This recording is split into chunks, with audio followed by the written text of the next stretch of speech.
Welcome to Indonesia Autovaganza 2023. Teman-teman, jadi bukan cuman mobil bermesin internal, tapi di pameran ini juga kita menampilkan inovasi dari ragam mobil listrik. Salah satunya adalah Wuling Air-EV. Nah, kira-kira apa aja kelengkapan dan fitur yang ditawarkan dari microcar EV ini? Ayo kita ikutin terus.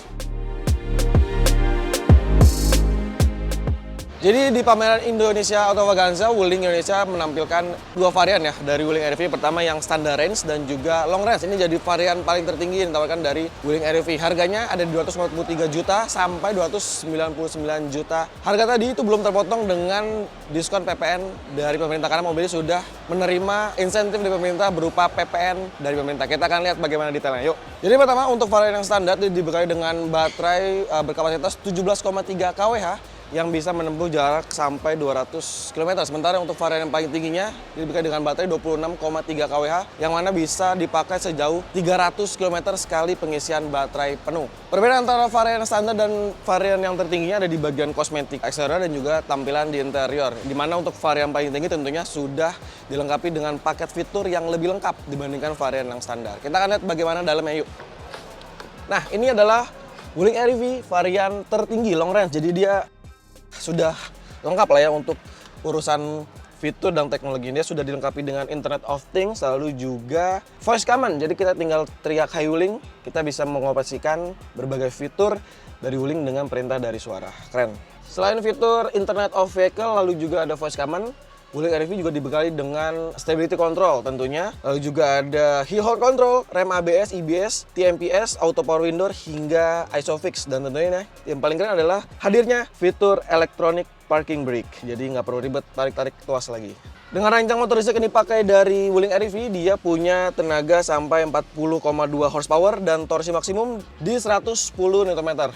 Untuk penggunaan dalam kota, komuter ini jadi salah satu mobil yang layak dibeli karena bentuknya yang compact, jadi gampang selap-selip di perkotaan. Kita akan cari tahu untuk mobil listrik selanjutnya yang ada di Indonesia Autovaganza 2023. Let's go!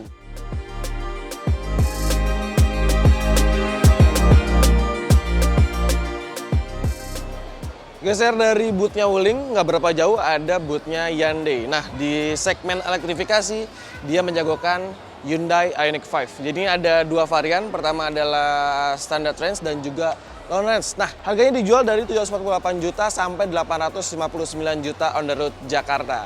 Untuk varian standar, dia bisa dipakai hingga jarak 384 km. Dan untuk varian long range, dia bisa digeber sampai 451 km sampai dengan 481 km sekali pengisian daya gawe. Nah, Ioniq 5 juga dibekali dengan berbagai fitur keselamatan canggih, salah satunya adalah adaptive cruise control, lane assist, dan berbagai macam fitur ADAS lainnya. Ini jadi salah satu portofolio yang layak Anda pertimbangkan untuk mencoba sebuah mobil listrik bertenaga listrik murni.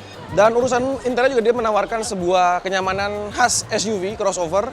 Dan untuk dalamnya juga terlihat mewah lah karena berbagai macam komponennya sudah bersifat elektronik, baik pengaturan kursi, lalu juga ada sunroof, dan salah satunya adalah daya akomodasi angkut penumpang yang cukup luas terutama di bagian baris kedua dan khususnya juga untuk akomodasi angkut-angkut barang.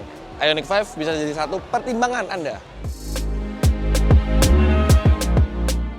Dari Hyundai ada bootnya Moritz Garage Indonesia. Nah, di sini dia menampilkan mobil terbarunya MG4 EV. Mobil ini dijual mulai harga 649 juta sampai 699 juta on the road Jakarta. Nah, MG4 EV dibekali dengan baterai lithium 51 kWh dengan jarak jangkau 425 km sekali pengisian daya penuh. Dengan rancang motor listrik dan baterainya, dia punya tenaga sampai 125 kW yang mana akselerasinya dari 0 sampai 100 km per jam bisa tuntas dalam waktu 7,7 detik. Kita akan lihat bagaimana dalam interior. Yuk. Nah, ini adalah layout interior dari MG4 EV yang jadi salah satu penantang di segmen elektrifikasi, khususnya di segmen ini ya, dua baris penumpang. Dan untuk interiornya juga memang terlihat sporty, nggak banyak macam-macam, tampilan juga kelihatan mewah. Dan dia sudah disuntik dengan fitur ADAS. Sudah ada adaptive cruise control dan juga lane keeping assist, termasuk ragam fitur assist lainnya. Tentunya juga perangkat keamanan seperti airbags, lalu juga ABS ABD sudah tersemat di MG4 EV. Dan merek terakhir yang mendatangkan portofolio mobil listrik adalah Ceres. Bagian dari DVSK, PT Sokonindo, dia menampilkan mobil microcar kecil EV yang diberi nama Ceres i1. Ada 2 varian ditawarkan, pertama standar range dan juga yang long range, dijual dengan harga mulai dari 150 juta sampai 220 juta. Perbedaan antara Ceres i standar dan juga varian tertinggi terletak pada spesifikasi baterai. Pertama, varian standar dibekali dengan baterai 13,6 kWh dan varian paling atasnya dibekali dengan baterai 16,8 kWh. Nah, ini adalah interior dari Ceres E1, jadi memang sekilas lewatnya hampir mirip-mirip dengan Wuling REV. Tampil lebih ceria karena pengambilan warna yang cukup berani ya, warna biru lalu juga sedikit warna abu-abu di bagian joknya. Nah, untuk stereo juga dibuat sporty, di mana-mana ala-ala flat bottom di bawahnya. Dan untuk pengaturan infotainment kita bisa atur secara mudah di sini, dan panel meter untuk menunjukkan berbagai informasi penting dari kendaraan. Meski berbadan kecil, Ceres E1 bisa menampung hingga 4 penumpang. Pertama di sebelah kiri depan, lalu juga driver, dan 2 penumpang di bagian belakang. Dan itulah ragam mobil listrik yang ada di Indonesia Autovaganza 2023 ini jadi komitmen Automedia Group untuk terlibat dan mendukung industri otomotif, khususnya juga peralihan dari mobil konvensional menjadi mobil listrik berbasis baterai. So buat teman-teman yang suka dengan video ini, jangan lupa untuk tekan tombol like, subscribe bila belum. Sampaikan juga pendapat teman-teman soal Indonesia Autovaganza 2023. Sampai jumpa di Autovaganza tahun depan. Bye-bye.